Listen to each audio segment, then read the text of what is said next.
Now we discussed about compound. So definition of compound also is written on the whiteboard, but definition of compound also discussed in back videos, है ना, in class 8th metals non-metal chapter part 1, part 2, part 3, part 4 and part 5। इस पांचों part में मैंने आपको metal, non metal, metalloid, है ना, element, atom, compound, है ना, physical property of element, physical property of metal, chemical property of metal, physical property of non metal, chemical property of non metal, बहुत डिटेल में आप लोगों को बताया है। और वही वीडियो मैंने आपको 9th क्लास में अपलोड कर दिया, ठीक है। 9th क्लास में मैंने मेटल, नॉन मेटल, है ना, मेटल हो गया, नॉन मेटल हो गया, एलिमेंट हो गया, एटम, कंपाउंड को मैंने डिटेल में मैं आपको जो है मेटल नॉन मेटल क्लास 8 के मेटल नॉन मेटल चैप्टर के पार्ट 1, पार्ट 2, पार्ट 3, पार्ट 4 और पार्ट 5 में मैंने डाल दिया, मैंने बता दिया था। इसलिए वही वाला जो है मैं आपको 9th क्लास के साइंस के प्लेलिस्ट में डाल दिया हूँ। तो एलिमेंट आपका मेटल, नॉन मेटल, ये सब डिटेल में पढ़ना है तो आपको 8th क्लास के, है ना, मेटल नॉन मेटल चैप्टर का 8th क्लास के मेटल्स और नॉन मेटल चैप्टर का पार्ट 1, पार्ट 2, पार्ट 3, पार्ट 4 और पार्ट 5 देख लीजिएगा, आपके 9th क्लास के साइंस के प्लेलिस्ट में डाला हुआ है, ठीक है। तो चलिए अब शुरू करते हैं कंपाउंड के बारे में। तो कंपाउंड का डिफिनीशन तो पहले ही बता दिया, थोड़ा सा और मैंने डिटेल में इसमें कर दिया डिफिनीशन कि द प्योर सबस्टेंस, है ना, विच इज कंबाइंड बाय 2 और more types of element in definite ratio. बस यहीं तक मैंने आपको जो कंपाउंड का वो 8th क्लास का था, 8th क्लास में वो कंपाउंड बताए थे, तो बस यहीं तक बताए थे।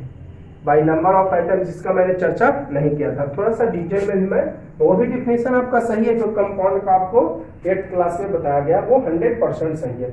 थोड़ा सा मैं इसको और बढ़ा चढ़ा के डिफिनेशन लिखा, ठीक है, कंपाउंड का। उसमें भी कंपाउंड का डिफिनेशन दिए थे, बस बाय डिफिनिट रेशियो यहीं तक है। अब थोड़ा सा मैंने बढ़ा दिया ठीक है। तो आप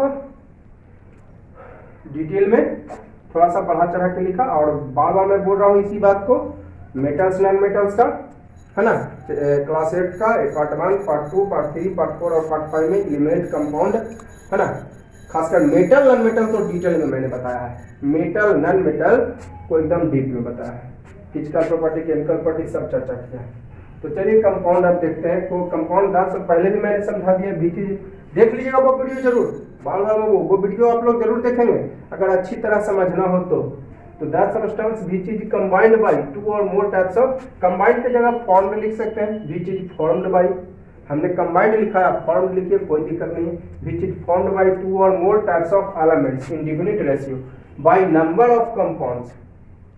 definite ratio number of compounds का भी और आपको मास का भी, definite ratio number of compounds का भी और मास का भी। मैं इसको एक्सप्लेन कर रहा हूँ कि नंबर ऑफ आइटम्स का डिफिनिट रेशियो कैसे है ना, ये प्रॉपर्टीज ऑफ कंपाउंड में, प्रॉपर्टीज ऑफ कंपाउंड में मैं आपको नंबर ऑफ आइटम्स का डिफिनिट रेशियो कैसे है, मास का डिफिनिट रेशियो कैसे है, इसका मैं बताया। क्या लिखा है, इन डिफिनिट रेशियो बाय किसका, नंबर ऑफ आइटम्स का और मास का, definite ratio number of items का और मास का, कैसे जो मैं इसको एक्सप्लेन करूंगा इसी प्रॉपर्टीज ऑफ कंपाउंड में, उसको कहते हैं कंपाउंड। जैसे ये सब तो चर्चा मैंने कहीं दिया था, है ना।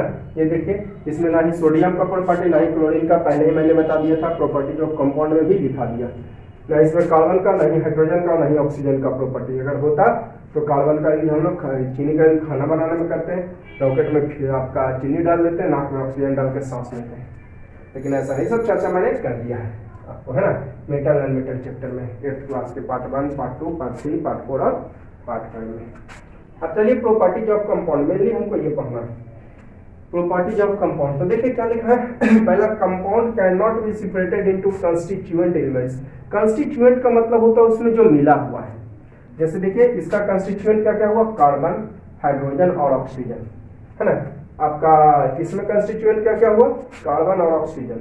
मैं बात करूं इसमें कंस्टिट्यूएंट क्या क्या हुआ, तो potassium, sulphur, oxygen, aluminium, hydrogen. Constituent का मतलब उसमें मिला हुआ। तो compound can not be separated into constituent elements. Compound जो है कंस्टिट्यूएंट, इसमें जो मिला हुआ एलिमेंट्स है उसको आप अलग नहीं कर सकते बाय कौन process, physical process. Physical process मतलब क्या हुआ? फिजिकल प्रोसेस का मतलब हो गया can not change in property. मैंने आपको इंट्रोडक्शन ऑफ साइंस में भी ये बता दिया था। फिजिकल प्रोसेस मतलब प्रॉपर्टी में कोई चेंजिंग नहीं। हाँ, अगर ऐसा हो गया, इसको हीट कर दिए शुगर को, तब बना कार्बन और वाटर, तो ये हो गया केमिकल प्रोसेस। अपना पहचान खो दिया तो केमिकल प्रोसेस है। लेकिन मैंने आपको स्पष्ट लिखा दिया, अलग नहीं कर सकते हैं। कौन प्रोसेस है? फिजिकल प्रोसेस है। ये फिजिकल प्रोसेस नहीं हुआ, अलग तो हो गया कार्बन और वाटर, लेकिन ये केमिकल प्रोसेस हो गया। तो मैंने क्या बताया? फिजिकल प्रोसेस से अलग नहीं कर सकते। जैसे sugar cane not be separated into carbon, hydrogen और ऑक्सीजन बाय फिजिकल प्रोसेस। ठीक है, डाउट हो तो कमेंट कीजिएगा और वीडियो लाइक करते जाइएगा। Properties of compound is completely, है ना, separate. Properties of compound is completely separate, छूट गया, इज कंप्लीटली सेपरेट मतलब अलग, फ्रॉम दोज ऑफ, है ना, properties of compound is completely separate. Compound का जो प्रॉपर्टी होता है वो पूरी तरह से अलग होता है ना। प्रॉपर्टीज ऑफ कंपाउंड, कंपाउंड का properties is completely separate. Properties of compound पूरी तरह से अलग होता है from those of constituent elements, यानी उसमें मिले हुए एलिमेंट से। जैसे यही देखिए कार्बन डाइऑक्साइड का प्रॉपर्टी, है ना, properties of carbon dioxide is properties of carbon dioxide is completely, थोड़ा सा ये दो बार लिखा गया है, इज कंप्लीटली सेपरेट। कंपाउंड का प्रॉपर्टी जो है कंप्लीटली सेपरेट है, किससे? कार्बन से और ऑक्सीजन से। अगर इसके पास कार्बन का प्रॉपर्टी होता तो कार्बन डाइऑक्साइड का यूज खाना बनाने में करते, लेकिन ऐसा नहीं होता। अगर ऑक्सीजन का प्रॉपर्टी होता तो धुइयां में चल जाते हैं, फैक्ट्री में चल जाते हैं, अब बहुत अच्छा क्वालिटी का ब्रेथिंग करते हैं, लेकिन ऐसा पॉसिबल नहीं। ना इसमें कार्बन का प्रॉपर्टी है, नहीं ऑक्सीजन का। थोड़े मैंने लिखा properties of CO2 completely separate from carbon and oxygen, है ना, क्योंकि कंपाउंड का प्रॉपर्टी जो उसमें कंस्टिट्यूएंट एलिमेंट है उससे अलग होता है। अगला देखिए क्या लिखा, व्हेन कंपाउंड इज फॉर्म, जब कंपाउंड बनता है तो या तो एनर्जी रिलीज होता है, रिलीज मतलब छोड़ना, रिलीज मतलब छोड़ना, और एब्जॉर्ब मींस लेना, सोखना, in the form of heat और लाइट ड्यूरिंग केमिकल रिएक्शन। जब कोई कंपाउंड बनता है तो या तो एनर्जी रिलीज मतलब छोड़ती है, रिलीज का मतलब छोड़ना, एब्जॉर्ब का मतलब सोखना यानी लेना, या तो एनर्जी छोड़ता है या तो एनर्जी लेता है, इन द फॉर्म ऑफ हीट और लाइट, या तो हीट के रूप में या light during chemical reaction. Chemical reaction मैंने बता ही दिया था 8th क्लास के मेटल एंड मेटल चैप्टर में केमिकल रिएक्शन का चर्चा किया था। आयरो जब रिप्रेजेंटेड है, आप समझिए कि केमिकल रिएक्शन है ना, और ये आपका इक्वेशन है भी वो कह सकते हैं, क्योंकि एरो जिसमें दे दिए वो इक्वेशन बन गया। ध्यान दीजिएगा, मैथ में इक्वल न देते हैं लेकिन केमिस्ट्री में एरो देते हैं। क्यों? क्योंकि इन दोनों का प्रॉपर्टी और इसका प्रॉपर्टी पूरी तरह से अलग है, इन दोनों का प्रॉपर्टी इसका प्रॉपर्टी पूरी तरह से अलग है ना। ये सब मैंने बता दिया था आप लोग को, अभी मैंने लिखाया भी कि कंपाउंड का प्रॉपर्टी उसके कंस्टिट्यूएंट एलिमेंट से पूरी तरह से अलग होता है। अब देखिएगा क्या लिखा है, जब कंपाउंड बनता है तो या तो एनर्जी रिलीज होता है मतलब छोड़ता है, या तो एब्जॉर्ब मतलब लेता है, इन द फॉर्म ऑफ हीट और लाइट ड्यूरिंग केमिकल रिएक्शन। जैसे देखिए कार्बन को जलाया, बना कार्बन डाइऑक्साइड, तो यहाँ पर एनर्जी जो है क्या हुआ, हीट और लाइट दोनों रिलीज हुआ, केमिकल रिएक्शन हुआ ना जी। एरो दिखा दिए केमिकल रिएक्शन, तो केमिकल रिएक्शन के ड्यूरिंग आपको हीट और लाइट रिलीज हुआ, ठीक है। यार CO2 is form, CO2 compound form बना, कंपाउंड बना जी, क्या लिखा है, व्हेन कंपाउंड इज फॉर्म, तो कौन सा कंपाउंड बना, CO2, तो एनर्जी क्या हुआ यहाँ पर, रिलीज हुआ, है ना, during reaction in the form of heat और लाइट, ठीक है। एक देखिए Ag प्लस Cl2 सनलाइट के प्रेजेंस में बना AgCl, Ag plus Cl2 sunlight के प्रेजेंस में क्या बना, AgCl। या इसको ऐसे भी लिख सकते हैं, एरो के ऊपर लिखा ना तो लेफ्ट साइड आप लिख सकते हैं, राइट साइड नहीं लिख सकते हैं। एरो के अगर ऊपर लिखा हुआ है कुछ भी, हीट ले, लाइट हो, कैटेलिस्ट हो, कुछ भी हो, तो आप लेफ्ट साइड लिख सकते हैं, राइट साइड नहीं। लेफ्ट साइड वाले को रिएक्टेंट बोलते हैं और राइट साइड वाले को प्रोडक्ट बोलते हैं। मैंने इसका भी चर्चा कर दिया है 8th क्लास वाले में। ये लेफ्ट साइड वाले को रिएक्टेंट और राइट साइड वाले को प्रोडक्ट, तो एरो के ऊपर लिखा उसको लेफ्ट साइड लिखेंगे, यानी रिएक्टेंट साइड, इधर वाले को रिएक्टेंट और इधर वाले को प्रोडक्ट, ठीक है। तो देखिए यहाँ पर देखिए क्या हुआ, यहाँ पर ये भी देखिए AgCl कंपाउंड बना, कौन सा कंपाउंड बना, AgCl कंपाउंड बना। एनर्जी जो है यहाँ पे आपको क्या हुआ, रिलीज, यहाँ पर एनर्जी जो है एब्जॉर्ब हुआ। देखिए लेफ्ट साइड है मतलब एनर्जी लिया, जो भी लेफ्ट साइड है मतलब ले रहा है, राइट साइड है मतलब बन रहा है। ध्यान दीजिएगा, जो भी लेफ्ट साइड में लिखा हो यानी वो यूज हो रहा है, ले रहा है, और राइट साइड जो है वो यानी बन रहा है। तो यहाँ पर लेफ्ट साइड है एनर्जी लिया इन द फॉर्म ऑफ लाइट, तो यहाँ पर AgCl कंपाउंड बना और एनर्जी यहाँ पर क्या हुआ, एब्जॉर्ब हुआ इन द फॉर्म ऑफ लाइट। किस रूप में, लाइट के रूप में ड्यूरिंग रिएक्शन। ठीक है, क्लियर है? डाउट हो तो कमेंट जरूर करिएगा, है ना, और वीडियो जरूर लाइक कर दीजिएगा आप लोग। क्लियर है? ठीक है, एक बार मैं फिर से इसको दोहरा देता हूँ कि कोई भी कंपाउंड बनता है तो या तो एनर्जी छोड़ता है या तो एनर्जी लेता है, हीट और लाइट के रूप में। केमिकल रिएक्शन, ये देखिए केमिकल रिएक्शन हुआ, एरो रिप्रेजेंटेड, आप केमिकल रिएक्शन समझ जाइए। ठीक है, तो यहाँ पर एनर्जी रिलीज हुआ हीट और लाइट के रूप में, यहाँ पर एनर्जी एब्जॉर्ब हो रहा है, ले रहा है, कैसे के रूप में, लाइट के रूप में। ठीक है, अब अगला देखेंगे।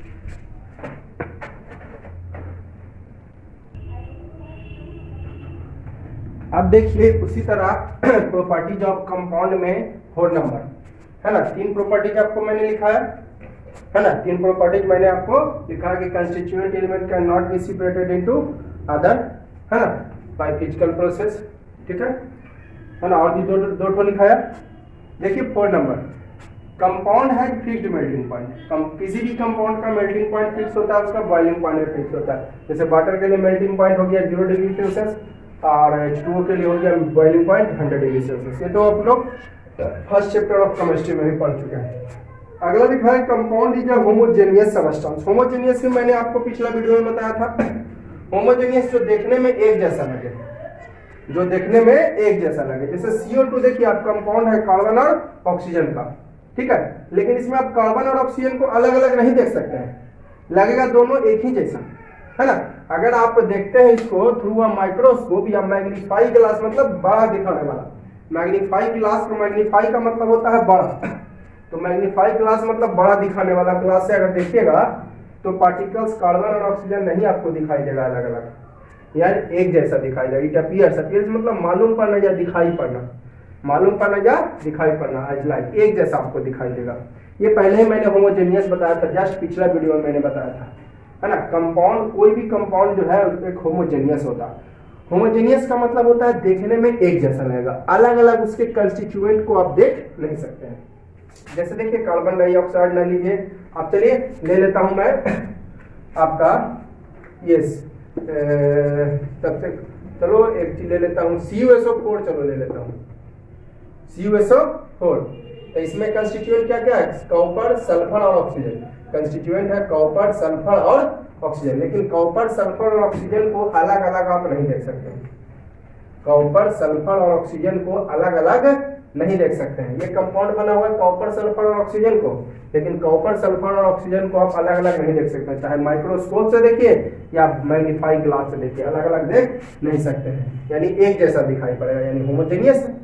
तो क्या है, होमोजेनियस, देखने में एक जैसा लगता है सब जगह और अलग अलग देख नहीं सकते हैं उसके कंस्टिट्यूएंट को, यानी होमोजेनियस है। तो मैंने लिखा कंपाउंड एक होमोजेनियस है, देखने में एक जैसा लगेगा। अलग अलग कार्बन ऑक्सीजन को देख लिए, अभी बताए कॉपर, सल्फर, ऑक्सीजन को अलग अलग देख सकते हैं, तो नहीं। अगला देखिए इन अ कंपाउंड, देखिए हाँ मैंने आपको डिफिनीशन कंपाउंड का दिया था थोड़ा डिटेल में, 8th क्लास वाला वीडियो में तो थोड़ा सा उतना मतलब कंसेप्ट नहीं दिया हूँ, क्योंकि 9th में तो थोड़ा डीप में, इसलिए मैंने आपको सबसे पहले कंपाउंड का डिफिनीशन ही बताया इस वीडियो में। कोई भी कंपाउंड हो, ठीक है, उसमें लिखा था कंपाउंड के डिफिनीशन में कि the pure substance which is combined by 2 or more types of elements in definite proportion by number of atoms or mass, है ना। the pure substance which is formed by 2 or more types of elements in definite ratio by number of atoms or mass, ठीक है। तो देखिएगा तो वही मैंने लिखा है, कोई भी कंपाउंड में constituent elements are present in definite proportion, यानी रेशियो कहिए चाहे प्रोपोर्शन, बाई वेट यानी मास, यानी जो कंस्टिट्यूएंट एलिमेंट का मास का रेशियो होता है हमेशा फिक्स होता है। जैसे इसमें कंस्टिट्यूएंट एलिमेंट क्या हो गया, हाइड्रोजन और ऑक्सीजन, इसमें कंस्टिट्यूएंट एलिमेंट हुआ हाइड्रोजन और ऑक्सीजन। किसी भी कंपाउंड में जो कंस्टिट्यूएंट एलिमेंट्स है, कंस्टिट्यूएंट का मतलब उसमें मिला हुआ, are present in definite proportion, मतलब जो कंस्टिट्यूएंट एलिमेंट्स का जो रेशियो होता है वो फिक्स होता है, किसके अनुसार? According to mass. By mass की जगह आप अकॉर्डिंग टू मास लिखिए, अकॉर्डिंग टू मास, उसके मास के अनुसार। जैसे देखिए एग्जांपल दिया, हाइड्रोजन है ऑक्सीजन है, एक हाइड्रोजन का मास 1U होता है। देखिए U जो है एटॉमिक मास का यूनिट है, U जो है एटॉमिक मास का यूनिट है ना।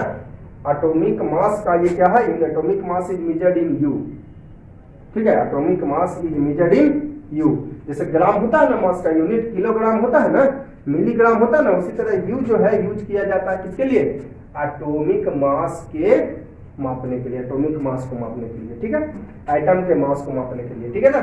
ग्राम होता है, किलोग्राम होता है, उसी तरह से आपका एटॉमिक मास को मेजर किया जाता है U में। तो देखिए मास ऑफ हाइड्रोजन 1U और ऑक्सीजन का मास 16U। तो एक हाइड्रोजन का 1U तो दो हाइड्रोजन का 2U हो जाएगा, वो उधर मैंने लिख दिया। चलिए रेशियो निकालिए, mass of hydrogen and oxygen in H2O। मैंने अभी बताया कि रेशियो फिक्स होता है, ठीक है, ratio mass of hydrogen and oxygen in H2O। तो एक हाइड्रोजन का मास 1U तो दो हाइड्रोजन का 2 × 1U लिख दिए, ठीक है। H2O में किस क्या क्या है? एक हाइड्रोजन का मास 1U तो दो का 2 × 1U। रेशियो ना फिक्स होता है, रेशियो 16U। तो U कैंसल है, 2 से कट जाएगा 8 टाइम्स, तो 1:8 हो गया। कितना हो गया? 1:8। वही मैंने लिखा इक्वल टू 1:8, ठीक है। उसी तरह कार्बन और ऑक्सीजन, कार्बन और ऑक्सीजन का है ना, कार्बन और क्या चीज का?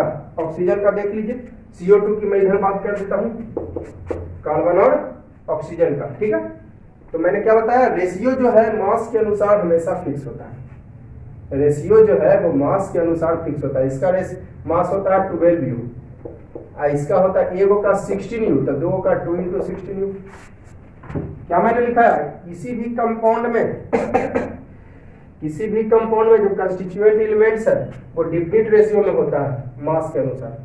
किसी भी एलिमेंट में कंस्टिट्यूएंट एलिमेंट्स का जो रेशियो होता है वो डिफिनिट रेशियो होता है ना, मास के अनुसार। तो जिसका मास देखिए 12U, इसका एगो का 16U तो दो का 2 × 16U।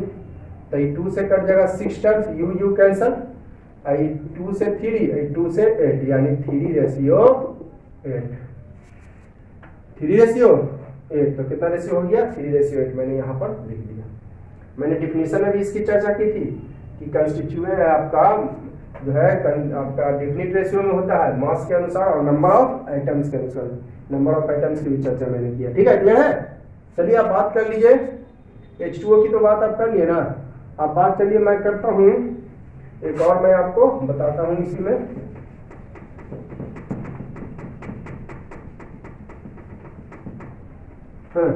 CH4 मेथेन है, CH4 क्या है? मेथेन, ठीक है, मेथेन होता है ये। क्या मैंने बताया कि मास का रेशियो जो है फिक्स होता है, किसी भी कंपाउंड का मास का रेशियो क्या होता है?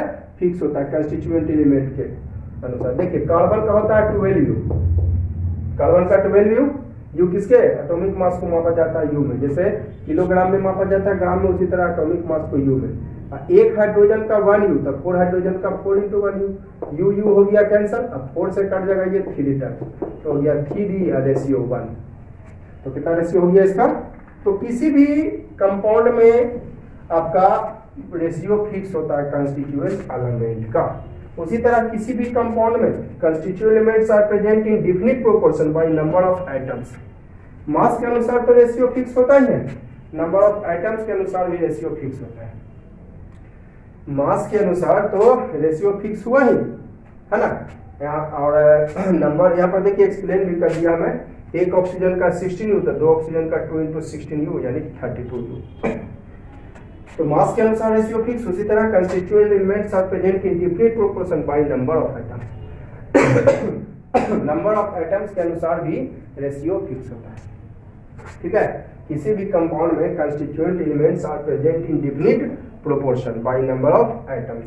नंबर ऑफ आइटम्स के अनुसार जो है आपका कंस्टिट्यूएंट एलिमेंट्स का रेशियो फिक्स होता है। किसके अनुसार? नंबर ऑफ आइटम्स के अनुसार कंस्टिट्यूएंट एलिमेंट्स का रेशियो फिक्स होता है। जैसे MgCl2 की बात कर ली है तो मैग्नीशियम 1 ठो, क्लोरीन मास के अनुसार नहीं देख रहे हैं यहाँ पर, नंबर के अनुसार। तो मैग्नीशियम 1 ठो और क्लोरीन 2 गो, तो ratio of number of magnesium and chlorine in MgCl2। तो मैग्नीशियम एगो और क्लोरीन 2 तो 1:2 है इसका, ठीक है। MgCl2 मैग्नीशियम है, क्लोरीन 2 तो रेशियो हो गया 1:2। Na2SO4 की बात किया मैंने, ratio of number of sodium, sulphur और ऑक्सीजन। देखिए इसमें कौन कौन से आइटम है, सोडियम है, सल्फर है और ऑक्सीजन है, ठीक है। आइटम है इसमें सोडियम, सल्फर और ऑक्सीजन। तो ratio of number of atoms की बात मैंने की ना, according to number of atoms. तो नंबर ऑफ एटम्स की मैंने बात किया, तो number of sodium, sulphur and oxygen in Na2SO4। तो सोडियम का 2, सल्फर का रेशियो की बात कर दिया मैं, तो यहाँ से यहाँ पर रेशियो दे दिया, तो इसका मतलब रेशियो होता है। ऐसे जो लिख रहे हैं इसका मतलब क्या होगा, ये double point means ratio, double point क्या होगा, रेशियो, ठीक है।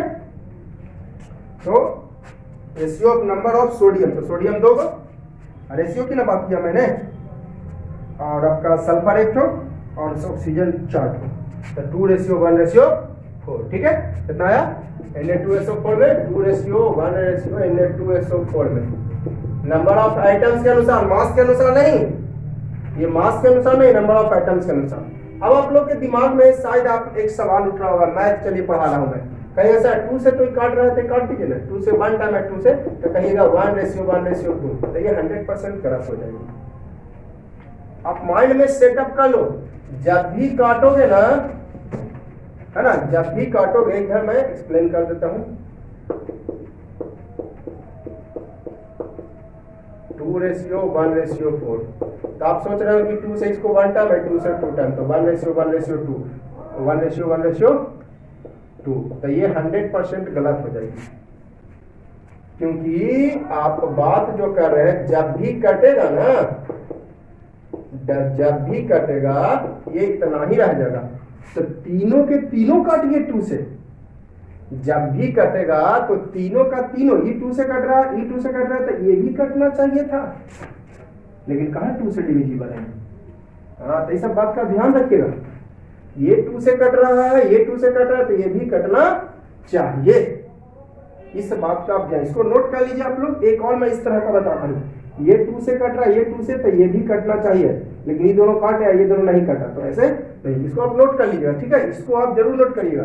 देखिए एक और मैं बताता हूँ, जैसे रहेगा 5:10 आपका 80, तो ये 5 से कट रहा है, ये भी कट रहा है, ये भी कट रहा है, तो काट दीजिए 5 से 1 टाइम, 5 से 2 टाइम्स और 5 से 16 टाइम। अब कहेगा ये दोनों कट रहा है 2 से कट रहा है 1 टाइम, और 2 से कट रहा है 8 टाइम, तो ये आपका तो कहिएगा 1:1:8, तो ये 100% गलत हो जाएगी। क्यों? क्योंकि आप ये दोनों को 2 से तो काटा है, लेकिन इसको नहीं काटा। 5 से काट दिए, ठीक है, 5 से 1 टाइम, 5 से 2 टाइम, 5 से 16 टाइम, सही है, लेकिन आप क्या किए, ई 2 से कट रहा है, ई 2 से कट रहा है, कट रहा नहीं, तो आप इसको काट दिए, तो गलती हो गया। यानी ये अगर आप काटे हैं 5 से 1 टाइम, 5 से 2 टाइम, 5 से, तो इतना ही रह जाएगा 1:2:16, ये आपका सही है, ठीक है। तो ये था आपका प्रॉपर्टीज ऑफ कंपाउंड। थोड़ा मैथ भी आप लोगों को पढ़ा दिया, मैथ तो ऐसे भी मैं पढ़ाता ही हूँ, है ना। प्रॉपर्टीज ऑफ कंपाउंड मैंने आप लोगों को बताया, ठीक है। अब थोड़ा सा कुछ और पॉइंट देते हैं, difference between element and compound. अब देखिए पढ़ना है difference between element and compound. तो एक तरफ हमने लिख दिया एलिमेंट और दूसरे तरफ हमने लिख दिया कंपाउंड। ये तो डिफिनेशन लिख दिया मैं। डिफरेंस का मतलब क्या हो, अलग अलग दोनों तरफ होना चाहिए, तो अलग लिख दीजिए कुछ। तो ये डिफिनेशन एगो लिख दिए, इधर इसका डिफिनेशन लिख दिए कि same type of patterns called element, pure substance which is convert to और more types of element in definitive by base और रेशियो और बाय वेट और नंबर ऑफ पैटर्न। तो डिफिनेशन लिखा है अभी, it can not be splitted into different substance. हाँ देखिएगा, एलिमेंट को दूसरा चीज में नहीं बदला जा सकता है, चाहे फिजिकल प्रोसेस है या फिर केमिकल प्रोसेस है। एलिमेंट को दूसरे सब्सटेंस में नहीं बदल सकते हैं बाय फिजिकल या केमिकल प्रोसेस है, लेकिन कंपाउंड को आप दूसरे सब्सटेंस में बदल सकते हैं बाय केमिकल प्रोसेस। तो कहिएगा सर अभी आप लिखा है can not be separated into other types, उसमें लिखा था मैं by physical process. Physical process से आप अलग नहीं कर सकते हो, लेकिन केमिकल प्रोसेस से इसको अलग कर सकते हो। जैसे देखिए CaCO3 से हमने निकाला Ca और CO2, ये केमिकल प्रोसेस हुआ, है ना। CaCO3 ये हुआ, इससे दो अलग अलग चीज मिल गया, तो ये कौन सा प्रोसेस, केमिकल प्रोसेस। ये देखिए ये सब एग्जांपल्स ऑफ एलिमेंट्स है, ये एग्जांपल्स ऑफ कंपाउंड है। अभी तक 118 एलिमेंट्स जानते हैं हम, इसमें मिलियंस ऑफ एलिमेंट जानते हैं अभी तक 118 एलिमेंट का जानकारी अभी हमें हो गया, हो सकता है भविष्य में और भी ज़्यादा हो जाए, भविष्य में और भी ज़्यादा एलिमेंट्स हो सकते हैं, लेकिन मिलियंस ऑफ कंपाउंड अभी तक हम जानते हैं। ठीक है, तो आप लोग वीडियो लाइक कर दीजिएगा जरूर से जरूर। ठीक है, तो इस वीडियो के लिए हम इतना ही रखना है, और वीडियो जरूर लाइक कर दीजिएगा, है ना।